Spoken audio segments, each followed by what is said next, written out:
Um pouco de magia para ganhar a guerra.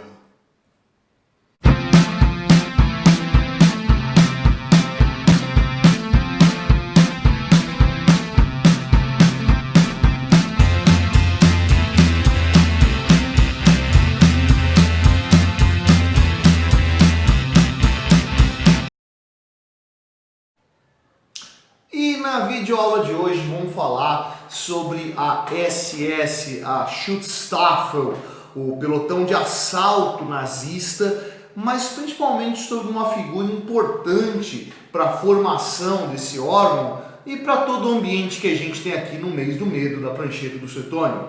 Um cara chamado Heinrich Himmler. Dá uma olhada na cara do figura aí.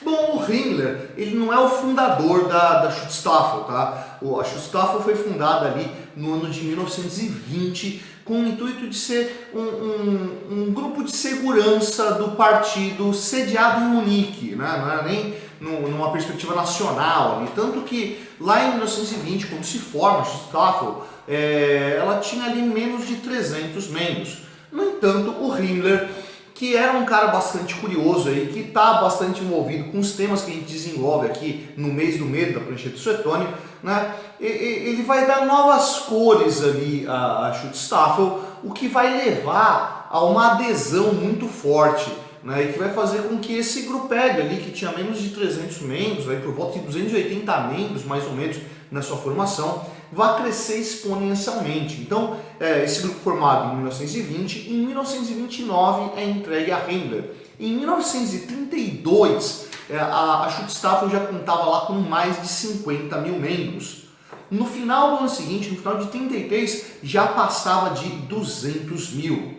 Pô, cara, como esse cara vai fazer para que esse grupo cresça tanto, né? Tenha tanto apoio aí? Bom, parte disso está ligado aos ideais aí que vão ser muito propagados pelo Himmler, que são as ideias de pureza racial. Bom, lógico, essas ideias de pureza racial não eram exclusividade do Himmler, né? Isso era algo bastante difundido ali dentro do nazismo, isso está no Mein Kampf do Hitler, né? Mas o Himmler, ele vai dar um destaque especial para isso, tanto que ele vai transformar a SS num centro, né, de perseguição a qualquer tipo de opositor do regime. Então qualquer pessoa que fosse contrária ao nazismo acabava sendo perseguido pela SS. E embutia nessa população da SS que eles eram justamente a elite, né, o suprassumo dessa raça ariana, né, e que era justamente direito deles perseguir aqueles que degeneravam a raça alemã.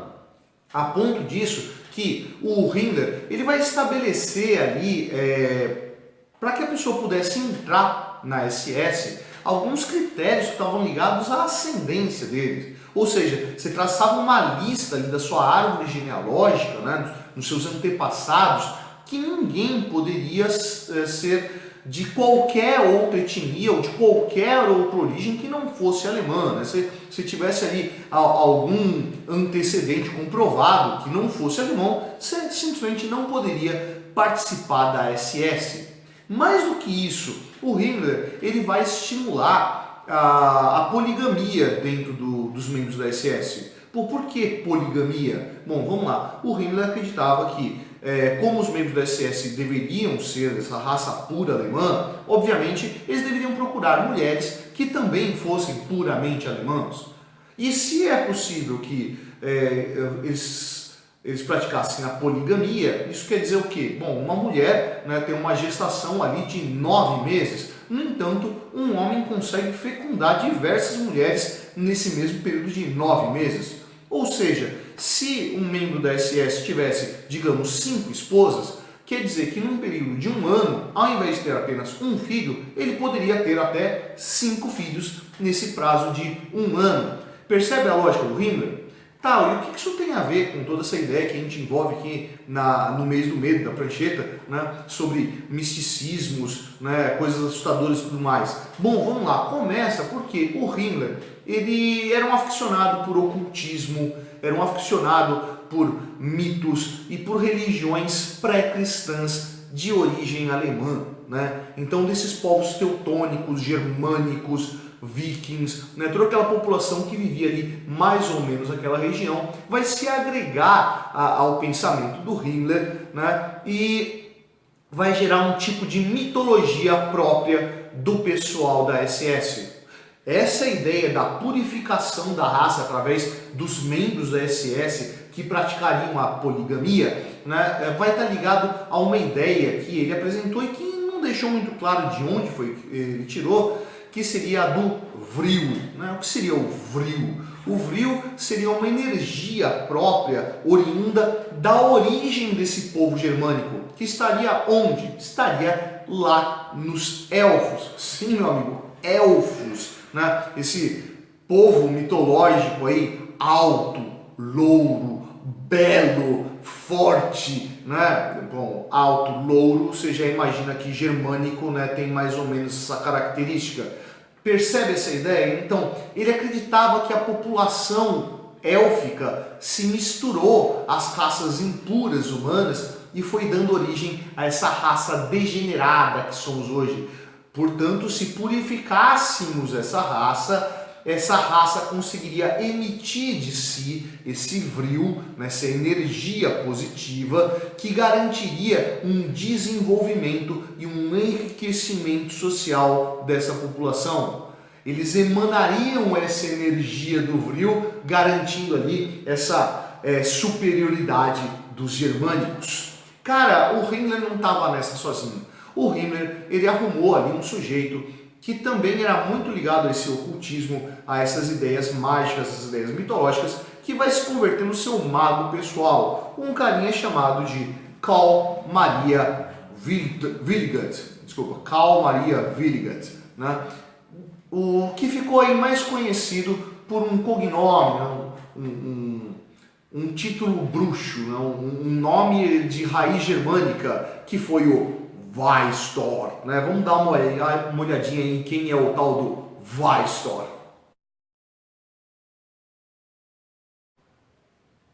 E essa paranoia mítica aí do Weistor com o Himmler vai acabar tomando uma corporificação muito legal, que vai se manifestar lá no castelo de Wewelsburg,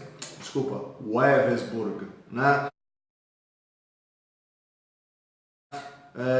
Wewelsburg era um castelo que ficava ali na região da Prússia, norte da Alemanha, né? E que vai se converter ali no principal templo da SS. É um templo mesmo, né? Então assim, vai ser um centro para rituais e reuniões da SS. Inclusive casamentos eram feitos, né, sobre um rito pagão, né, lá em Wewelsburg.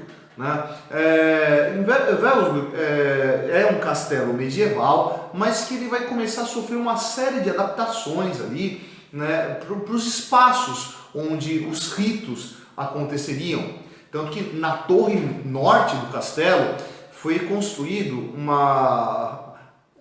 um espaço para rituais, onde símbolos foram gravados no chão, para que esse ritual fosse feito seguindo essa mítica, né? O que é isso marcado no chão? Eu já vou mostrar imagens tanto do castelo quanto desse piso da Torre Norte, né? Estavam gravados no chão runas, né? Letras típicas do alfabeto germânico, que era um alfabeto ritual, né? E que foi absorvido. Aliás, se você ver ali o símbolo da SS, né? Não são exatamente dois S, mas são dois SIGs, duas runas, um pouco tortinhas, né? Porque o SIG ele seria bem reto e o S ele meio que parece um raio, né? Mas no piso, né, ele estava seguindo a runa mesmo, né? E eram 12 runas de SIG concentradas ali num sol negro. E que se você observar como é que ficou aquele negócio, parece que são 3 suásticas sobrepostas uma à outra, né, nessa concentração desse rito mítico. O Weistor, ele também utilizava ali alguns símbolos que retomavam isso. Ele carregava consigo uma bengala de marfim, onde estavam gravados textos em runas, né, dessas runas germânicas, né, e todo esse ritual que ele acabava montando ali tinha a intenção principal de conseguir atrair uma energia positiva e elementos mágicos para poder superar o mal judaico e o mal das distorções religiosas e raciais, para você conseguir elevar a um novo estado de espírito baseado nessa raça pura. A paranoia entre o Weisstor e o Himmler vai ser um negócio tão grande que eles vão começar a promover expedições em busca de artefatos mágicos, coisas do tipo a lança de São Marcelo, que teria sido utilizado para cortar o lado do Cristo na cruz, o Graal, né? Entre outros elementos ali que faziam parte dessa mitologia que mesclava elementos tanto germânicos quanto cristãos numa busca de um escudo mágico, de uma arma mítica para poder vencer a Segunda Guerra e impor ao mundo toda essa pureza dessa raça élfica. Tá achando uma viagem muito grande isso aí? Pois é. Dentro desse ambiente da Segunda Guerra Mundial, um monte de gente não achou que isso era viagem. Um monte de gente entrou nessa dança aí acreditando que isso era o caminho perfeito para poder levar a pureza da raça, a elevação do espírito e a salvação do mundo dessa desestruturação vinda da população judaica. E aí, curtiu o áudio de hoje? Se curtiu, vai lá embaixo, dá um curtir. Não curtiu, vai lá embaixo, dá um discutir. Essa é a prateleira do Setônio. Eu sou o professor Fábio. E você, meu amigo, você deveria estar estudando. Yeah, yeah, yeah, yeah, yeah.